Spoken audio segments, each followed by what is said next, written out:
So I've been in the mortgage industry for 30 years come this September, and I figured it was June 1st and it was time for a story on about something from the mortgage industry that happened to me just about 30 years ago. Um, Considering June is Pride Month, early on I had a customer come in, or actually two customers, two male partners come in for a loan. They were denied by another company, and they were told because they were gay. So they came by me, and I tried to figure out what's the best way to help them. One already owned a house. They've obviously had a relationship for a long time. The other one had a bunch of money to help buy the house.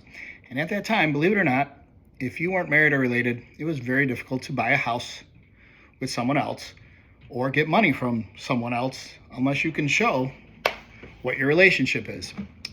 And if you couldn't get married, there was no reason for anyone to buy a house in lenders' minds. So I had to figure out a way to get them done. They came in very upset, saying that they were discriminated against. I said, why? I didn't understand, because I just didn't understand. That was just not how I brought up. It didn't make sense to me. And this was really early in my career. I wasn't in the business 6-8 months, maybe.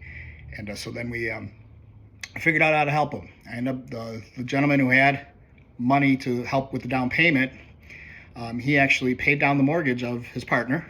So then the partner had money from the sale of his current home to buy a new home, and he was able to buy a home on his own. And we helped them get an attorney together so that they can get the house in trust after they close. I think we put it in trust, but then this way they both had access to the home legally, and if something happened to one of them, the other one still had access and stuff. So anyways, I thought that was a pretty good story. We've come a long way in 30 years. I can't believe the changes that have happened in my business in that time. That is just one I figured for June 1st. It was a good story. So let me know if you have any comments or questions.